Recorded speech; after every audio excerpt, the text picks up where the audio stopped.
तो भाई लोग कैसे हो? माफ़ी चाहता हूँ, बहुत दिनों बाद स्टोरी आ रही है। कुछ काम में बिजी हो गया था। आज मैं आप लोग के लिए लेके आया हूँ किस्मत का मारा। चलो कहानी स्टार्ट करते हैं। किसी नगर में सोनाराम कोयलाराम नाम के दो जुड़वा भाई रहते थे। नाम की तरह दोनों के विचार मेल नहीं खाते थे। दोनों की शक्लें एक सी थी, अतः पहचानने में अक्सर लोग धोखा खा जाते। सोनाराम अव्वल दर्जे का बेईमान था। पितरा का संपत्ति का भाई से बंटवारा करते हुए उसने चालाकी से खेत का एक बड़ा हिस्सा स्वयं ले लिया और कोयलाराम को दे दिया जमीन का एक छोटा सा टुकड़ा। मगर कोयलाराम कड़ी मेहनत करता, अतः हर साल उसके खेत में सोनाराम के खेतों से दोगुनी फसल होती। मैं तो नाम का ही सोना रहा, सोना तो कोयले की धरती उगल रही है। कभी कभी ऐसा भी होता कि ठक ठक, कौन आ मरा सवेरे सवेरे? कौन हो जी तुम? सुबह सुबह नींद हराम कर दी। तुमने मुझे पहचाना नहीं सोनाराम? मैं हूँ गांव का महाजन घासीराम। तुमने मुझसे 1 माह पहले 100 रुपये उधार लिए थे। आज मैं उन्हें वापस लेने आया हूँ और लेकर ही जाऊँगा। घासीराम भैया, तुम्हें धोखा हुआ है। मेरा नाम सोनाराम नहीं कोयलाराम है। सोनाराम तो सामने वाले मकान में रहता है। ओह माफ़ करना कोयलाराम, मुझसे गलती हो गई। ठीक है, आइंदा ऐसी भूल मत करना। भड़ाक, चलो जान बची। घासीराम कोयलाराम के यहाँ पहुँचा और 1 माह होने को है, आज तो मैं अपने 100 रुपये लिए बिना नहीं लौटूंगा। 100 रुपये? कहीं तुम नशे में तो नहीं हो? 100 रुपये के लिए अपना ईमान मत खराब करो सोनाराम। सारा गांव जानता है मैं कभी कोई नशा नहीं करता, हुक्का बीड़ी तक नहीं पीता। सोनाराम? यह मुझे सोनाराम कह रहा है? ओह समझा, तुम्हें गलत फहमी हो गई है घासीराम। मैं कोयलाराम हूँ। सोनाराम तो सामने वाले मकान में रहता है। क्या? मगर वह तो कोयलाराम का घर है। नहीं, कोयलाराम मैं हूँ। तुम अपने रुपये लेकर वहीं जाकर प्राप्त करो। अजीब गौरक धंधा है, जब दोनों ही कोयलाराम है तो फिर सोनाराम कौन है? उस दिन तो वह वापस चला गया, पर अगले दिन वह फिर सोनाराम के घर पहुंचा। अरे तुम फिर आ गए? एक बार कह दिया ना मेरा नाम सोनाराम है, जानता हूँ, इसलिए तो तुम्हारे पास आया हूँ। दरअसल कल मुझसे एक भूल हो गई। 100 रुपये तुम्हारी तरफ नहीं बल्कि 200 रुपये मेरी तरफ तुम्हारे निकलते हैं। माफ़ करना भाई, तुम्हें शायद याद न हो, मगर मेरे खाते में लिखा है कि बहुत पहले मैंने सोनाराम से 300 रुपये उधार लिए थे। 100 काटने के पश्चात शेष बचे 200 रुपये। आज मैं लौटाने आया हूँ, पर तुम हो तो सोनाराम ही ना? अगर ऐसी बात थी तो तुम्हें पहले बताना चाहिए था। ही, मेरा ही नाम सोनाराम है। लाओ अब दो, वो 200 रुपये अभी देता हूँ। शंकर, शंभू, यही है सोनाराम। अब इसे मेरे 100 रुपये वसूलना तुम्हारा काम है। मैं तो चला। चल बे, सीधी तरह से रुपया निकाल हमारी हथेली पर रख दे, वरना हड्डी पसली तोड़कर तेरे हाथों में थमा देंगे। समझा? क्या? मगर बाप रे, सच समझ गया, मुझे बख्श दो मेरे बापो, अभी रुपये देता हूँ मैं। और इसी प्रकार चालाकी से इनकी पहचान की जाती थी। शाबाश, उफ, घासीराम ने कैसी चालाकी से मुझे उल्लू बना दिया। हाय, अब तो यह 100 रुपये देने ही पड़ेंगे। कभी कभी घटना चक्र उल्टा भी घूम जाता। दूध वाला दूध ले लो, दूध। अंडे ले लो भाई, अंडे। हाय मेरा दूध। उफ, भाग ले वरना यह मोटल्लू मेरा मार मार कर मेरा अब तक का सारा खाया पिया बराबर कर देगा। मगर उफ, हाय मेरे अंडे। मर गए बेटा सोनाराम, भाग ले पूरी ताकत से, वरना पकड़ो पकड़ो मेरे अंडे तोड़ डाले। अरे कोई पकड़ो इस आँख के अंधे को। अरे भैया सोनाराम, इतनी जल्दी से किधर भागे जा रहे हो? आए, आगे निकल गया, जवाब भी नहीं दिया, बात क्या है? तभी यह रहा। अरे अरे, मारो साले को। जब तक बेचारा कोयलाराम कुछ पूछता कहता, तब तक तो हाय तड़ाक, लोग उसकी मरम्मत कर रुपये पैसे छीन कर जा चुके होते। इसी तरह दोनों के दिन बीत रहे थे। एक दिन जब कोयलाराम खेत में हल जोत रहा था, वह चमकती वस्तु क्या हो सकती है? यह तो कोई हीरा जान पड़ता है, जरा इसे साफ करके देखूं। क्या बात है कोयले, यह तुम्हारे हाथ में क्या है? हीरा? हीरा? मगर यह तुझे कहाँ से मिला रे? यहीं खेत की जमीन से। जरूर खेत की मिट्टी में और भी बहुत से हीरे होंगे। अगर वे सभी कोयले के हाथ लग गए तो इसे अमीर बनते देर नहीं लगेगी। क्यों ना मैं अपनी जमीन कोयलाराम की सारी जमीन से बदल लूँ, इस प्रकार वह सारा खजाना भी मेरा होगा। तुम क्या सोचने लगे सोना भैया? मैं सोच रहा हूँ मैंने तुम्हारे साथ बहुत अन्याय किया है। वास्तव में वह सारी जमीन तुम्हारी है जिसे मैं अपनी कहता हूँ। पर अब भी कुछ नहीं बिगड़ा है। मैं आज ही से वह सारी ज़मीन तुम्हारे नाम करता हूँ। अब तुम्हारी ज़मीन पर मैं खेती करूँगा। मगर सोना भैया, मुझे तो आपसे कभी कोई शिकायत नहीं रही। मैं तो ज़मीन के इसी टुकड़े पर ही प्रसन्न हूँ। ज़्यादा भूमि लेकर क्या करूँगा? मुझे शर्मिंदा मत करो कोयले। आज से वही होगा जैसा मैंने कहा। अगर तुमने मेरी बात नहीं मानी तो मैं ये सारी ज़मीन छोड़कर कहीं भी अन्यत्र चला जाऊँगा। ऐसा मत कहो भैया, तुम्हारे बिना मेरा और है ही कौन। तो फिर तुम्हें मेरी बात मंजूर है ना? ओह, शायद इस हीरे ने भैया की नीयत खराब कर दी है। अगर इसी से तुम्हें खुशी मिलती है तो मुझे यह भी मंजूर है। मगर इस हीरे का अब क्या करें? यह तुम्हारी जमीन से निकला है, इसे तुम ही रखो। खेत में गड़ा बाकी का सारा खजाना तो अब मेरा ही होना है। जमीन की अदला बदली के बाद सोनाराम बेहद ही बेचैनी के साथ अपने खेत में हल चलाने लगा। यहाँ तक कि वह उसे खाने पीने तक की भी सूध नहीं रही। न जाने सारा खजाना किस हिस्से में दबा पड़ा होगा। मेरी तो आंख तरसी जा रही है उसे देखने के लिए। और फिर रोज ही भोर होने से पूर्व ही सोनाराम खेत पर पहुंच जाता और हल चलाने लगता। न जाने मेरी किस्मत का पलड़ा कब भारी होगा। वाह, आजकल तो भैया भी खूब मेहनत कर रहे हैं। मुझे भी पहले से दोगुनी मेहनत करनी चाहिए। उधर सोनाराम परेशान था। उफ, सारा खेत खोद डाला पर खजाना तो दूर, एक स्वर्ण मुद्रा तक नहीं मिली। अगर खजाना नहीं मिला तो मैं बर्बाद हो जाऊंगा। हाय हाय, सोनाराम परेशान था। जबकि कोयलाराम, यह आवाज़ कैसी? टन। लगता है हल जमीन में दबी किसी धातु में फंस गया है। मुझे यह जगह खोद कर देखनी होगी। और जब उसने वह जगह खोद कर मिट्टी हटाई, यह तो कांसे का घड़ा है। न जाने इसमें क्या होगा। खोल कर देखूं। कांसे के घड़े का ढक्कन हटाते ही, आहा, इस घड़े में भरे धन से तो मैं बेहद अमीर हो जाऊंगा। पर बेचारे सोना भैया, उनका खेत भी गया और अब धन भी। ठहरो कोयले, यह मटका तुम्हें कहाँ से मिला है? क्या है इसमें? खजाना सोना भैया, मेरे खेत में मुझे यह खजाना मिला है।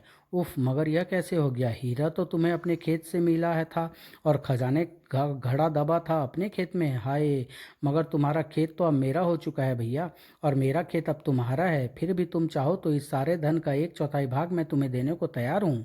मुझे तुम्हारी दया की कोई आवश्यकता नहीं है कोयले। अगर ये खजाना मेरे भाग्य में होता तो क्या मुझे मिलता नहीं? अब जैसी तुम्हारी इच्छा। लेकिन तभी कुछ सोचकर सोनाराम ने कहा, ठहरो कोयले, मैंने अपने हिस्से की सारी जमीन तुम्हें दे दी है। बदले में तुम्हारे ये थोड़ी सी जमीन मुझे मिली। इसकी एवज में मुझे क्या लाभ हुआ?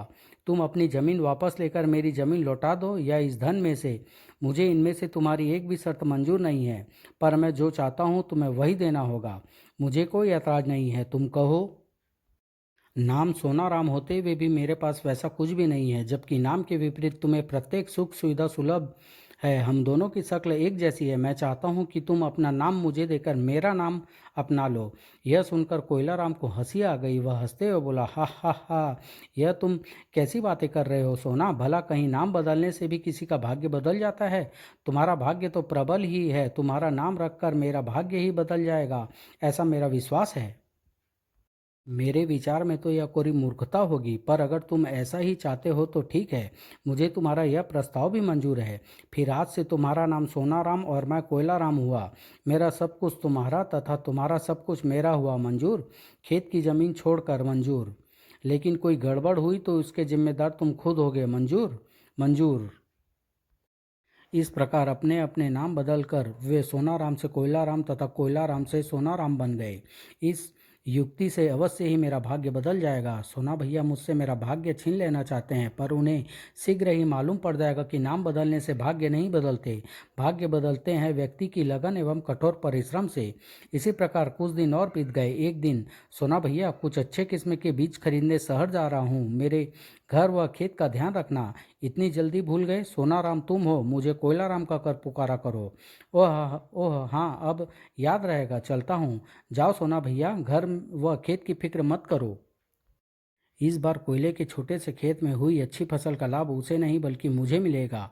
और मेरे विशाल खेत में तो नाम मात्र की फसल ही होगी, जिसका घाटा कोयला को उठाना होगा। भले ही वह अच्छे किस्म के बीज खेत में बो दें। उसी दिन शाम के समय, कौन है भीतर? दरवाज़ा खोलो। इस वक्त कौन हो सकता है? जैसे ही सोनाराम ने दरवाज़ा खोला, तुम्हारा ही नाम कोयलाराम है? राजा के सिपाही, कहो क्या काम है मुझसे? तुम्हें महाराज ने तलब किया है, इसी वक्त हमारे साथ चलना होगा। मगर महाराज का मुझ नाचीज से क्या काम आ पड़ा? यह वही चलकर पता चल जाएगा। जल्दी करो, हमें देर हो रही है। अच्छा तुम ठहरो, मैं तैयार होकर आता हूँ। न जाने महाराज ने मुझे क्यों बुलाया है। कहीं कोयले के खेत में हर साल अच्छी फसल होने का कोई इनाम तो उसे नहीं मिलने वाला था। चलो, शायद मेरी किस्मत का दरवाज़ा भी अब खुलने जा रहा है। आहा। राजा के सिपाहियों ने उसे महाराज के सम्मुख पेश किया। प्रणाम महाराज। हूँ तो तुम हो कोयलाराम? जी महाराज, लेकिन आपने अचानक ही मुझ नाचीज को क्यों याद किया? यह तुम्हें हमारे महामंत्री जी बताएंगे। क्यों महामंत्री जी? कोयलाराम, हर साल तुम्हारे छोटे से खेत में सबसे अच्छी फसल उपजती है। क्या तुम इस बात से सहमत हो? आहा, मेरा सोचना ही सच साबित होने जा रहा है। हे, यह तो आपकी तथा महाराज का बड़प्पन है कि आप ऐसा सोचते हैं। इसका मतलब इसमें कोई दो राय नहीं कि इस साल भी फसल अच्छी और ज़्यादा हुई। जी महाराज। फिर हर साल की तरह तुमने इस साल भी लगान का ध्यान क्यों नहीं रखा? जवाब दो। लगान? कैसा लगान महाराज? गुस्ताख, तुम्हारी इतनी जुर्रत! एक तो लगान नहीं भरा, ऊपर से पूछते हो कैसा लगान? मुझे कुछ नहीं मालूम महाराज। मैंने तो लगान भरा था अपना। मगर तुमने लगान भरा था तो क्या मैं झूठ बोल रहा हूँ? राज्य के सारे वही खाते झूठ बोल रहे हैं जिनमें तुम्हारे द्वारा लगान भरे जाने का कोई सबूत नहीं है। मैं सच कहता हूँ महाराज, मैंने लगान भर दिया था। वह तो कोयलाराम ने नहीं भरा होगा। तो क्या तुम कोयलाराम नहीं हो? उफ, यह मैं क्या कह गया। अब क्या होगा? मैं वो महाराज नहीं, मैं कोयलाराम हूँ। मैं स्वीकार करता हूँ। मुझे तो इसकी नीयत पर शुरू से ही शक हो गया था महाराज। हर बार उपजी अच्छी फसल ने कोयले के दिमाग में कीचड़ भर दी है और अब यह खुद को कोयलाराम ही मानने से इनकार कर रहा है। ऐसे झूठे मक्कार तथा फरेबी आदमी को कड़ी से कड़ी सजा मिलनी चाहिए ताकि दूसरे व्यक्ति को इससे नसीहत मिले। कोयलाराम, तुमने लगान न भरकर एक कसूर किया, झूठ बोलकर दूसरा, और फिर खुद को कोयलाराम मानने से इनकार कर तीसरा बड़ा जुर्म करके तुमने हमारी आंखों में धूल झोंकने की चेष्टा की। तुम्हें अपनी सफाई में कुछ कहना है? केवल इतना महाराज कि मैं अपने सभी जुर्म स्वीकार करता हूँ। मुझे सारे लगान के साथ ही जुर्माना भी भरने को तैयार हूँ। मुझे छोड़ दिया जाए महाराज। महाराज ने अपना फैसला सुनाया। चूंकि कोयलाराम का यह पहला ही अपराध है, अतः उसे माफ किया जाता है। साथ ही आदेश भी दिया जाता है कि 7 दिन के भीतर सारा लगान तथा जुर्माना राजकोष में जमा कर दिया जाए, अन्यथा कड़ा दंड दिया जाएगा। मुझे स्वीकार है महाराज। राजा के उचित न्याय के पश्चात उसे छोड़ दिया गया। हे भगवान, यह तेरा कैसा न्याय है? क्या नाम बदलने के साथ मेरी किस्मत कोयले से भी राख हो गई? अब तो सारा लगान भरना ही होगा। यह भी शुक्र है कि कोयलाराम शहर गया हुआ है, वरना वह मेरा कितना मजाक उड़ाता। पर मैं भी हार नहीं मानूंगा। अब जो ओखली में सिर दिया है तो मूसल से क्या डरना। अगले दिन कोयलाराम भी शहर से लौट आया। कहो सोना, धत कोयले, किस्मत ने पलटा खाया या नहीं? इस कमबख्त के कर्मों का फल भी मुझे भुगतना पड़ा है। सब काम समय के साथ ही पूरे होते हैं। तुम्हें भी खजाना कौन सा पैदा होते ही मिल गया था। एक दिन कोयलाराम ने सोनाराम से कहा, देखो सोना भैया, अब भी समय है, मान जाओ और अपने खेत में मन लगाकर खेती करो, वरना कहीं तुम्हें पछताना न पड़े। चाहे कुछ भी हो जाए, पर अब मैं अपना नाम नहीं बदलूंगा। याद रखो, मैं अब कोयलाराम हूँ। अच्छा, जैसी तुम्हारी मर्जी। चाहूँ तो अभी नाम बदल कर राजा के लगान से छुटकारा पा सकता हूँ, पर हो सकता है कि ठीक उसी समय कोयले को कोई फायदा होने जा रहा हो। अगर मैंने ऐसे किया तो वह लाभ मेरे हाथों से जाता रहेगा। अगली दोपहर अचानक सोनाराम के यहाँ ठक ठक। अरे भाई, कौन है? ठहरो, आता हूँ, दरवाज़ा खोलो। सोनाराम, आप ही का नाम है? बड़े दुख की खबर है कि कौन है ये? मैं इन्हें पहचानता भी नहीं। कहीं कोई नई मुसीबत तो नहीं आई? पर मुझे क्या मुसीबत सोनाराम को पूछ रही है। मैं इन्हें कोयलाराम के घर का पता बता देता हूँ। अब तो वही सोनाराम है। मन ही मन सोचकर उसने तुरंत बात काटते हुए कहा, नहीं भाइयों, मेरा नाम कोयलाराम है। सोनाराम सामने वाले मकान में रहता है। तुम अपना दुखड़ा वहीं जाकर रो। ओह अच्छा, शुक्रिया। चलो आप सामने वाले घर चलें। शुक्र है गए। अब तो मैं भीतर चलकर आराम करता हूँ। आगे कोयलाराम जाने उसका काम। इस दुख भरी बला से तो वही निपटेगा। उधर कोयलाराम के घर पर, हम सुंदर गांव दीनापुर से आए हैं। बड़े दुख की बात है सोनाराम, तुम्हारे चाचा जी की आकस्मिक मृत्यु हो गई है। ओह, चाचा जी नहीं रहे? मृत्युपरांत उनका कोई वारिस तो था नहीं, अतः वे अपनी सारी जमा जमा पूंजी जमीन जायदाद तुम्हारे नाम कर गए हैं। ओह, मगर सिर्फ मेरे ही नाम क्यों? वसीयत बनाने से पहले तुम्हारे चाचा शायद तुम्हारे गांव आए थे। उन्होंने यहाँ कोयलाराम को सुख संपन्नता से भरा जीवन व्यतीत करते देखा और तुम्हें इन सब चीज़ों का अभाव था, अतः उन्होंने बहुत सोच समझकर यह कदम उठाया है। उन्होंने ये सारी बातें अपनी वसीयत में लिखी है। अब तुम शीघ्र ही चलकर सारी संपत्ति अपने नाम करवा लो। यह बात है तो मैं अवश्य आपके साथ चलूँगा। क्या अभी चलना होगा? अवश्य, तुम्हें अपने चाचा जी का अंतिम संस्कार भी तो करना है। ठीक है, मैं तैयारी करता हूँ। इस प्रकार वह पूरी तैयारी के साथ दूसरे गांव की ओर चल पड़ा। अरे, यह कोयला तो इनके साथ ही कहीं चला गया, मुझे भी कुछ नहीं बताया। पर मुझे क्या, मैं दुख भरी खबरों को सुनने से बच ही गया, जान बची। दूसरे गांव पहुंचकर कोयलाराम ने अपने चाचा जी का अंतिम संस्कार किया और 2 दिन पश्चात उनका जमीन जायदाद बेचकर जो धन एकत्रित हुआ उसे लेकर जब वह अपने गांव की ओर चलने के लिए तैयार हुआ तो, यह कुल्हाड़ा भी रख लो सोनाराम, इससे तुम्हारे चाचा ने बहुत बार बड़ी बहादुरी भरे कारनामे कर दिखाए थे। धन्यवाद, अब मैं चलता हूँ। सारी हकीकत जानने के बाद सोनाराम की आंख खुल जाएगी। वह व्यर्थ ही के वहम त्याग देगा। यह सारा धन मैं उसे सौंप दूंगा। कोयलाराम अभी बीच जंगल में ही पहुंचा था कि ठहरो, कौन है? खबरदार, डाकू। हा हा हा, बहुत मालदार मुर्गा रखता है यह। अरे, यह तो वही माधव डाकू है जिसके सिर पर महाराज ने 1,000 स्वर्ण मुद्राएं का इनाम रखा था। एकाएक लड़खड़ाने के साथ ही कोयलाराम ने कसकर गधे की पीठ पर पांव की ठोकर जमा दी। मालिक का संकेत पाते ही गधा भागा। चल मेरे प्यारे, दिखा दे अपनी मस्तानी चाल। डाकुओं का ध्यान बटते ही कोयलाराम डाकुओं पर टूट पड़ा। पकड़ो, उसे जाने न पाए, अब चखो मजा आई। लड़ते लड़ते अचानक कोयलाराम गिर पड़ा और कुल्हाड़ा उसके हाथ से छूट गया। अब तू नहीं बच सकता दुष्ट, खत्म कर दो इसे। अरे, मरे हुए को क्यों मारते हो भाई, मैं तो एक लाश हूँ। जैसे ही डाकू ठिठका, कोयले ने मुट्ठी भर के धूल उसकी आंखों में झोंक दी। हाय, मर गया। और फिर मौका पाते ही, आह, यह देखो सरदार महोदय, अब तुम मरने के लिए तैयार हो जाओ। नहीं, बचकर भाग जाने में ही भलाई है। भागो। अबे ठहर, भागता कहाँ है? इनका पीछा करने की जगह मुझे गधे की सूद लेनी चाहिए। उस पर लदा धन निश्चित रूप से इनाम की रकम से कहीं ज़्यादा है। आहा, वह रहा मेरा प्यारा गधा। उधर गधे के पीछे भागे आए दोनों डाकू गधे की पीठ से सारा धन उतारने के प्रयास में दुलत्ती खाकर बेहाल हो गए थे। उसके बाद कोयलाराम अपने गधे को लेकर वापस गांव की ओर चल पड़ा। उधर सोनाराम राजा का लगान चुकाने उसी रास्ते से राजमहल की तरफ जा रहा था जिधर डाकू सरदार भाग निकला था। उसी क्षण, हे भगवान, यह इतनी जल्दी फिर से इधर आ पहुंचा, अब बच निकलना मुश्किल है।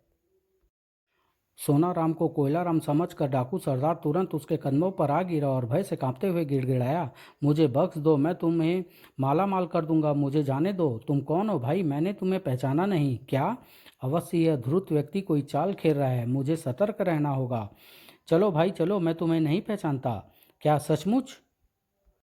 एक बार कह दिया ना, भागो यहाँ से। क्या सचमुच भाग जाऊं? अगर इस लाठी का स्वाद चखना है तो भले ही रुके रहो।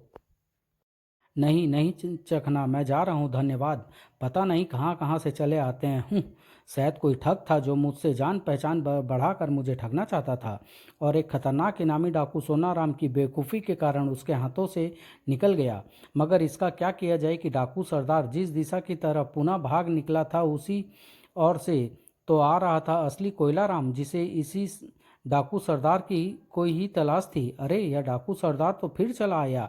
इस बार इसका भुर्ता बना कर ही दम लूंगा। जय बजरंग बली। बाप रे, यह इंसान है या भूत? पहले में इधर पल में उधर। हाय, अब मैं क्या करूं?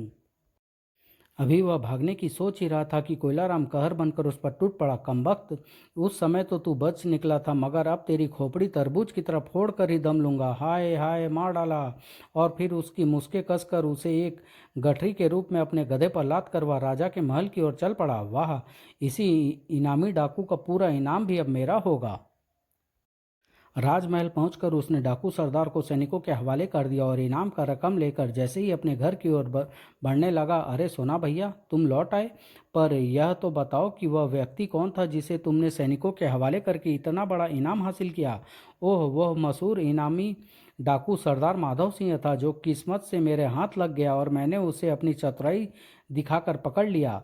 यह सुनते ही सोनाराम अपना सिर पीट लिया। सत्यानाश, इस डाकू को तो मैंने ही भाग जाने दिया था। अगर उस समय तुम जरा भी अक्ल से काम लेते तो उस डाकू के सिर पर लगे इनाम के हकदार भी तुम ही होते। पर अब क्या हो सकता है। तभी सोनाराम की नज़रें गधे की पीठ पर रखी गठरी पर पड़ी। अरे सोना भैया, यह गधे की पीठ पर गठरी कैसी रखी है, अभी बताता हूँ। और तब कोयलाराम ने सारी कहानी कह सुनाई। कहानी सुनते ही सोनाराम पुनः सिर पीट कर रह गया, जबकि कोयलाराम अपने बड़े भाई से स्नेहपूर्वक बोला, "अ- अब भी समय है सोना भैया, मान जाओ। तुमने देख लिया है कि अपना नाम बदलकर तुम कितने नुकसान में हो।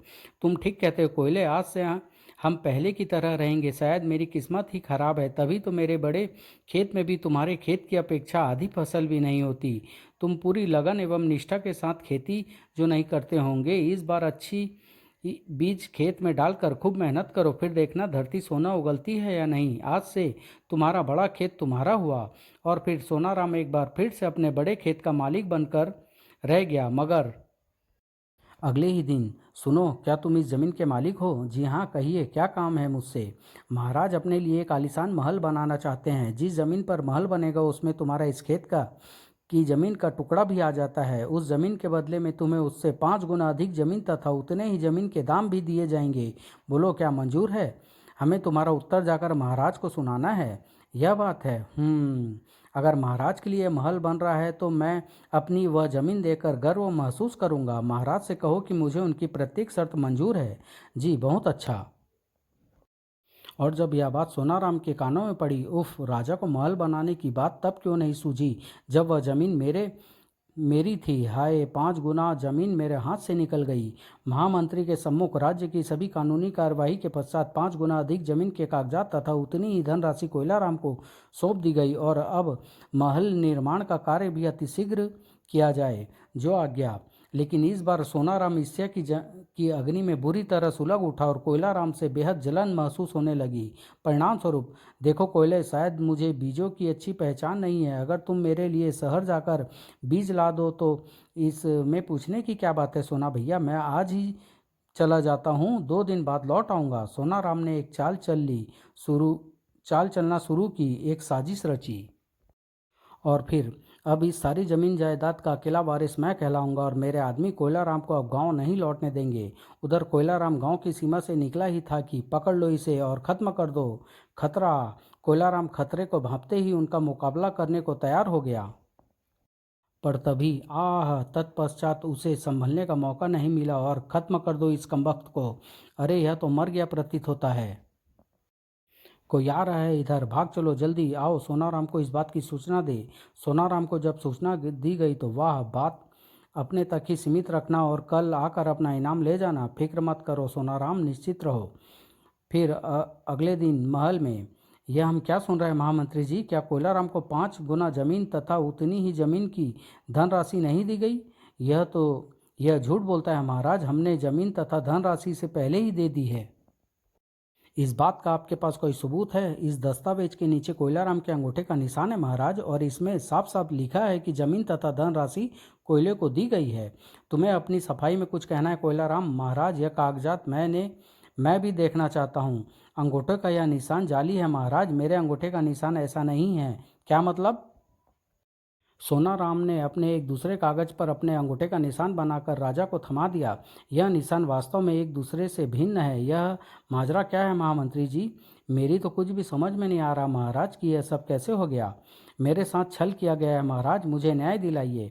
हमें आपसे इस बात की उम्मीद न थी महामंत्री जी। मगर खामोश, कोयलाराम को जमीन तथा सारी धनराशि हमारे सामने ही अदा की जाए, जो आज्ञा महाराज। जमीन के कागजात तथा सारी धनराशि लेकर सोनाराम तो प्रसन्नतापूर्वक वहां से चला गया, परंतु महामंत्री को चैन नहीं था। ऐसा कैसे हो सकता है? मैंने कोयलाराम को ही जमीन व धन देकर अंगूठे का निशान लिया था। मुझे इस रहस्य का गुप्त रूप से पता लगाना होगा। कोयलाराम पर नजर रखूं, शायद कोई बात बन जाए। उस रात महामंत्री उसके घर के पास ही छिपा खड़ा रहा। आधी रात को, हम अपना इनाम लेने आए हैं सोनाराम। हाँ हाँ, भीतर आ जाओ। यह लोग कैसा इनाम लेने आए हैं, मामला रहस्यमय है।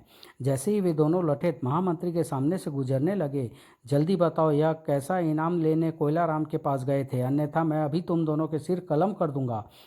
महामंत्री जी, आप हमें बख्श बख्श दीजिए, हम सारी बात बता देंगे।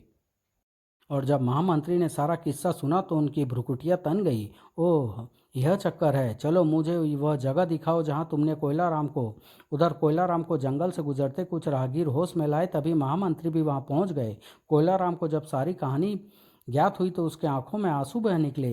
धन संपत्ति के लालच में सोना भैया इतना गिर जाएंगे यह मैंने कभी सोचा भी न था। अब छोड़ो, तुम्हें एक नाटक के लिए तैयार रहना है।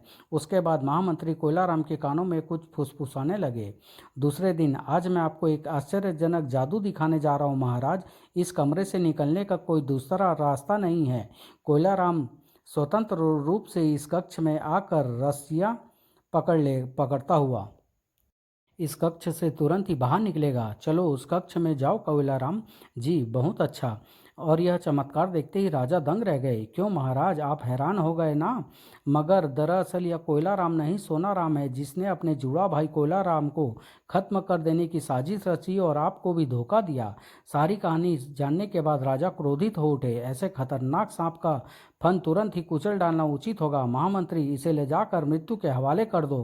नहीं, मेरे भाई पर रहम कीजिए महाराज। हर क्षेत्र में मिली असफलता ने ही इसकी मति भ्रष्ट कर दी। अपना भाग्य पलटने के लिए इसने क्या कुछ नहीं किया। मगर अब भैया की समझ में यह बात आ गई होगी कि भाग्य पलटने के लिए छल कपट तथा फरेब व ईर्ष्या की नहीं, बल्कि लगन, निष्ठा, मेहनत, सब्र की बहुत आवश्यकता होती है। तुम ठीक ठीक कहते हो कोयले। इन सब चीज़ों के वास्तव में मेरे पास कमी थी। नाम बदल देने से कभी वस्तु का महत्व घट या बढ़ नहीं जाता। अब मैं इस बात को अच्छी तरह से समझ गया हूँ। पर मैंने जुर्म किया है महाराज, मुझे सजा मिलनी चाहिए। सुबह का भूला शाम को घर लौट आए तो वह भूला नहीं कहलाता। सोनाराम, आओ, हमने तुम्हें अभय दान दिया। समाप्त।